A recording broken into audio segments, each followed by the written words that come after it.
ground will never come down. When the sun comes up, we'll be feeling how we do right now. My heart's on fire, coming down to the wire. While the world sleeps, we'll keep burning brighter and brighter. Herd testing would typically be the worst milking of the month, or every 6 weeks, or however often we do it. But ever since we had kids, herd testing is the most calm and relaxing milking that we do. The kids pack their bags, put their holiday shirts on and go to granny's for the night, and so we're able to sit back and relax and do the herd testing in relative peace. It's been absolutely awesome having kids, and I like farming more now that I have kids than when I did previously, because you're able to see your home again through the eyes of a child, and they think it's a bloody big playground, which, to be honest, I guess it is. But it's not until they're having a night away that you realise just how much effort and how much energy it takes to keep them out of harm's way on a farm, because there's a lot of moving parts and there's a heap of hazards. And you basically need eyes in the back of your head and have to be constantly micromanaging everybody.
job is always to check to see who is cycling.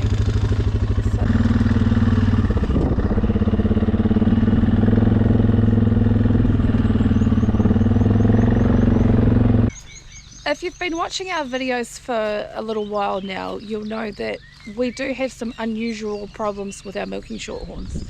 Firstly, they have hairy shoulders and push through underneath the electric fences in the winter, so we need to shave them.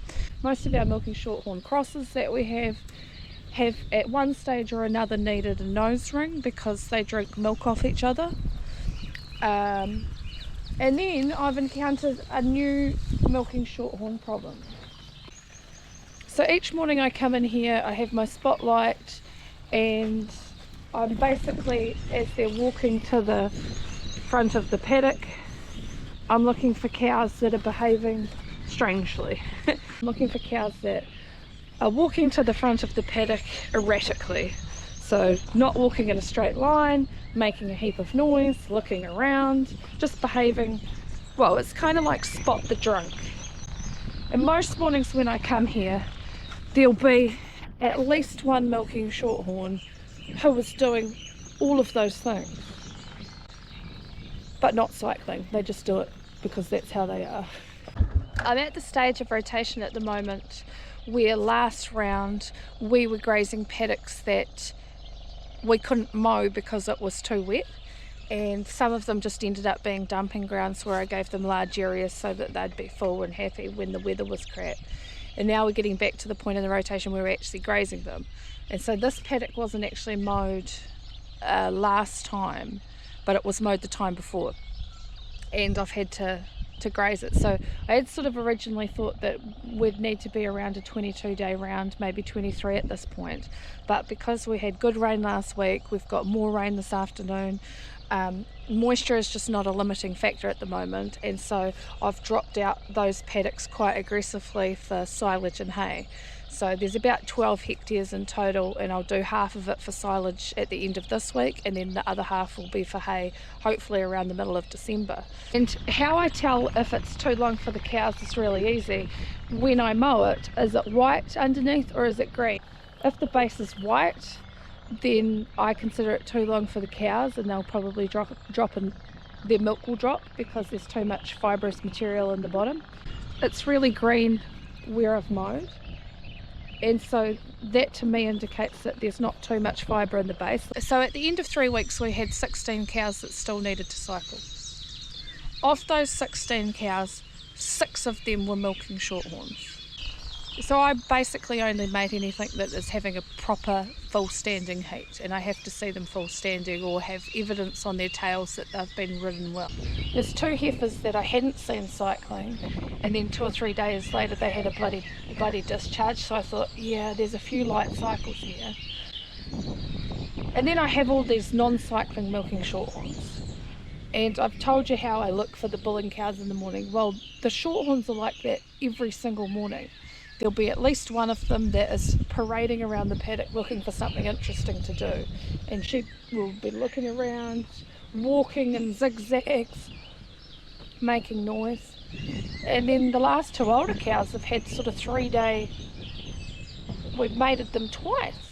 Well, they looked like they were showing all the signs of heat, and then they weren't actually on until 3 days later. The case of the red cow that I showed you, I think that she didn't want to muck around with just play riding with the cows. She wanted the real deal, but she's going to have to wait a couple of weeks for the real deal. Yeah. Milking shorthorns.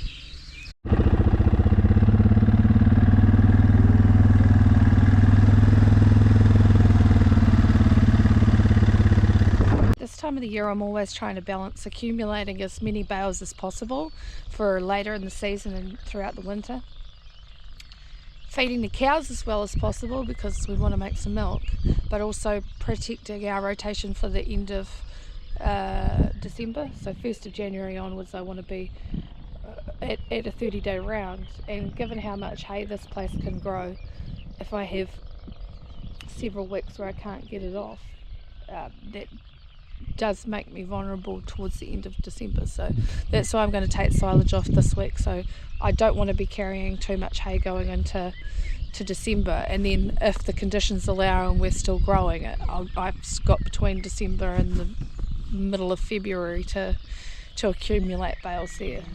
A couple of days later, the results were in, and the Holstein Friesians were very dominant, taking out the top 5 spots. 2 Shorthorn crosses came in at 7th and 8th place. The milking Shorthorn crosses were especially well represented at the bottom of the chart, with the bottom 4 producers all being 2-year-old milking Shorthorn crosses.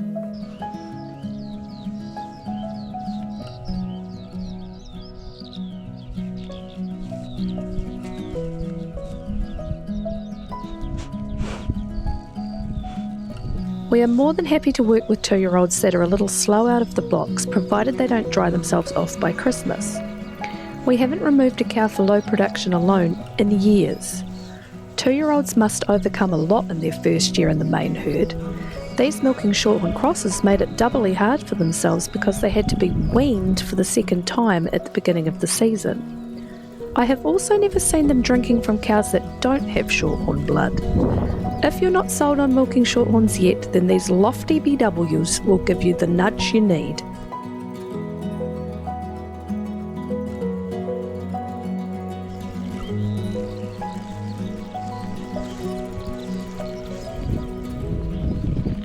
It always worries me when 2-year-olds produce too much. In my experience, it is basically the kiss of death.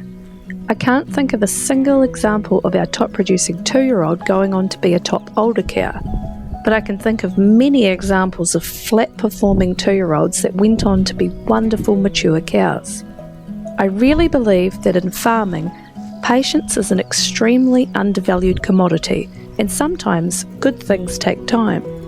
That's all from us this week. Thanks for watching.